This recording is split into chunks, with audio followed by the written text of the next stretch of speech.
بسم اللہ الرحمن الرحیم۔ السلام علیکم۔ لیکن کہانی میں آگے بڑھنے سے پہلے آپ تمام دوستوں سے التماس ہے کہ ہمارے چینل ذرا سی آہٹ کو سبسکرائب کر دیجئے اور ساتھ گھنٹی کے بٹن کو دبا دیجئے تاکہ ہماری نیو آنے والی کہانی کا نوٹیفیکیشن آپ کو مل سکے۔ شکریہ۔ سرخ اور سنہرے رنگ میں خاکی رنگ کی آمیزش پیدا ہو رہی تھی اور پھر آہستہ آہستہ 7 دن گزرتے چلے گئے۔ 7ویں دن ناگن ایک حسین و جمیل دوشیزہ کا روپ دہار چکی تھی جس کے جسم پر سرخ اور سنہرے رنگ کا چمکدار لباس تھا جو اس کی دلکشی میں مزید اضافہ کر رہا تھا۔ پھر اس کی شرابی آنکھوں نے اپنا سحر بکھیرنا شروع کر دیا۔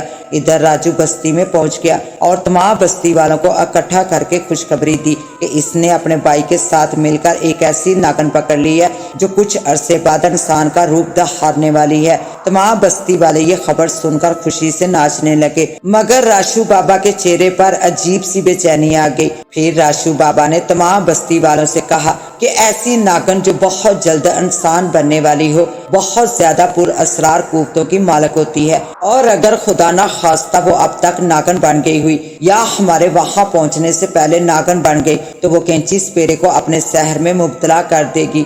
چنانچہ تمام بستی والوں نے راشو بابا کے کہنے پر ڈوگا کی طرف بہت جلد پہنچنے کی کوششیں شروع کر دی اور ہر 4 دن بعد تمام لوگ قافلے کی صورت میں ڈوگا پہنچ چکے تھے۔ ڈوگا پہنچ کر تمام بستی والے حیران رہ گئے کہ ناگن خوبصورت نوجوان دوشیزہ کا روپ دہار چکی تھی، اور پھر وہی ہوا جس کا راشو بابا نے اندیشہ ظاہر کیا تھا۔ کینچی سپیرا اس کے سحر میں مبتلا ہو چکا تھا اور اسے زندگی بھر کا ساتھی بنانے کا خواہش مند تھا۔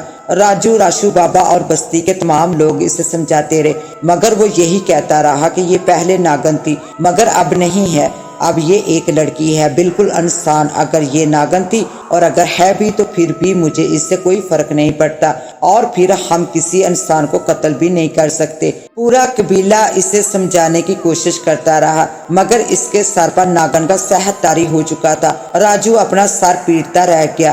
آخر دونوں نے شادی کر لی اور اس کا نام شہین رکھ دیا گیا۔ تمام بستی والے شہین سے خوف کھاتے تھے۔ بستی کی کوئی عورت اگر اسے دیکھ لیتی تو آنکھیں بند کر لیتی تھی، منتیں مانگتی تھی کہ اس ناگن کا سامنا پھر کبھی نہ ہو۔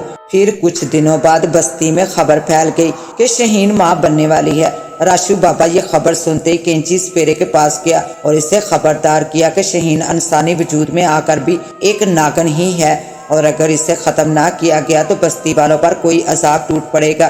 مگر کینچی سپیرے کے پاس تو اب ایک اور دلیل تھی۔ چنانچہ اس نے راشو بابا کو جواب دیا کہ شہین اب اس کے بچے کی ماں بننے والی ہے، جس پر راشو بابا نے اسے بتایا کہ ناگن ہمیشہ سانپ کو جنم دیتی ہے اور چاہے کچھ بھی ہو تمہاری اولاد سانپ ہی ہوگی، اس لیے اسے جلد ختم کر دو۔ مگر یہ حقیقت جان لینے کے باوجود بھی کینچی سپیرا کسی طرح رضامند نہ ہوا اور پھر ناگن ماں بن گئی۔ اب کینچی سپیرے کی آنکھیں کھلی، واقعی اس کی اولاد سنہری اور سرخ رنگ کا انسان نما کوبرا سانپ تھا۔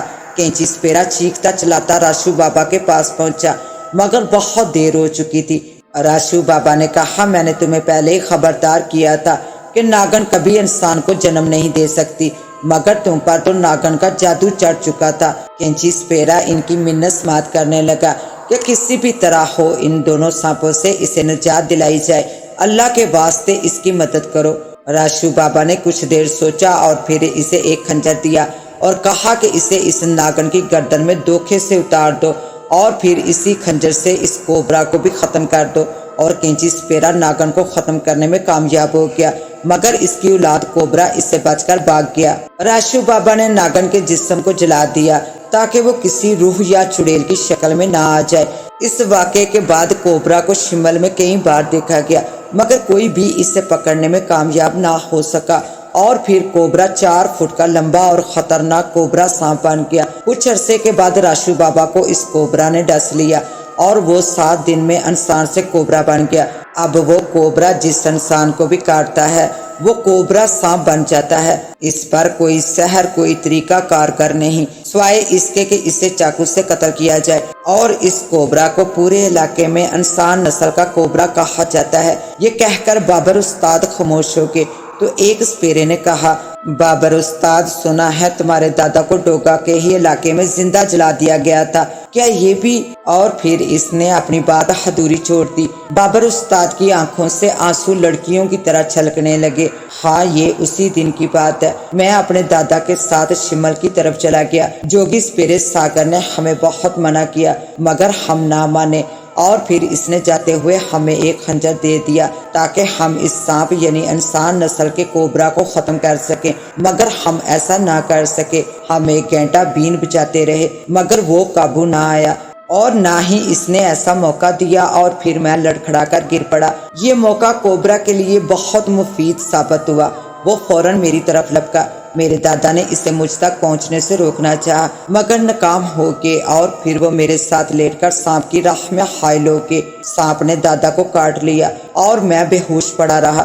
جب مجھے ہوش آیا تو رات ہو چکی تھی، ہر طرف اندھیرا تھا، اور میں تو اس علاقے میں تھا بھی اجنبی۔ ایک طرف میرے دادا کی لاش پڑی تھی اور دوسری طرف مجھے ہر سمت سرخ انگاروں کی طرح دہکتی ہوئی آنکھوں والے بڑے بڑے پھن پھلائے زمین سے 2 فٹ کے قریب جست لگا کر اٹھتے ہوئے سنہری اور سرخ سانپ نظر آ رہے تھے۔ میرا تمام جسم دہشت سے کانپ رہا تھا۔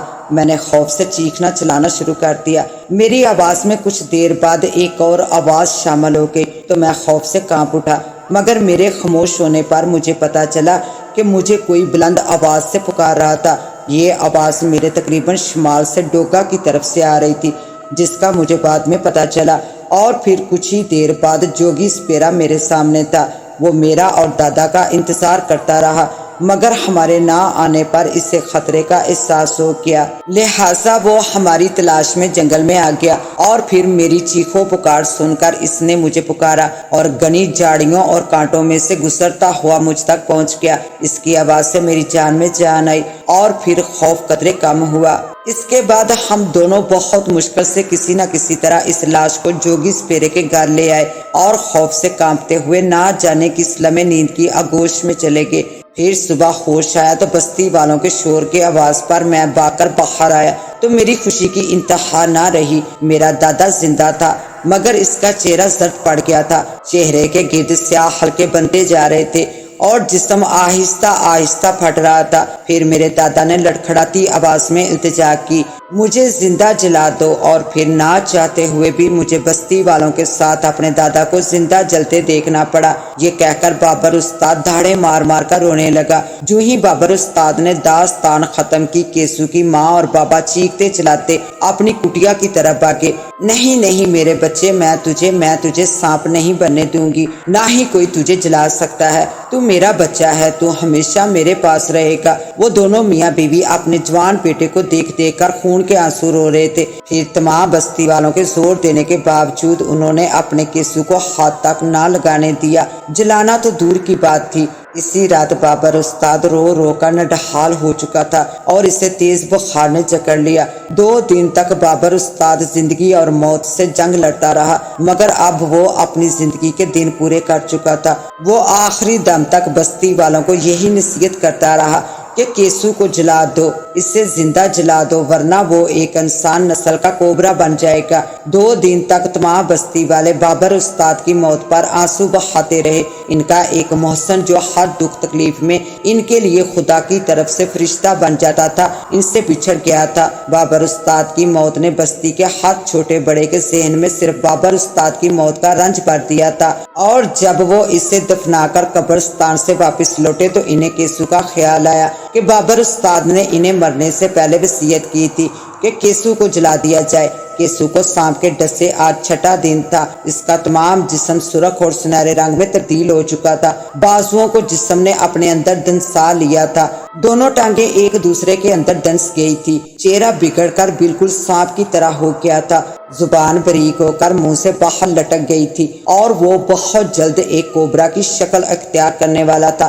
بستی کے تمام لوگ کیسو کے ماں باپ کی منت کرتے رہے، اسے دھمکایا بھی، آنے والے وقت سے ڈرایا بھی۔ اور پھر ایک صبح بستی والوں نے دیکھا کہ دونوں میاں بیوی مر چکے ہیں، اور پھر اگلے ہی روز جب چاند اپنی پوری آب و تاب کے ساتھ چمک رہا تھا اس کی روشنی میں ایک سرخ سنہری کوبرا جنگل کی طرف تیزی سے بھاگا جا رہا تھا، مگر وہ اپنے جانے سے پہلے ایک اور نوجوان کو بھی ڈس کر جا رہا تھا۔ گویا ان قریب اس بستی سے ایک اور انسان نسل کے کوبرا کو جنگل کی طرف جانا تھا۔ ایک انسان کی غلطی نے پوری بستی کو عذاب میں ڈال دیا تھا۔ اس کے ساتھ ہی اب مجھے دیں اجازت، ملتے ہیں انشاءاللہ ایک نیو کہانی کے ساتھ، تب تک کے لیے اللہ نگہبان۔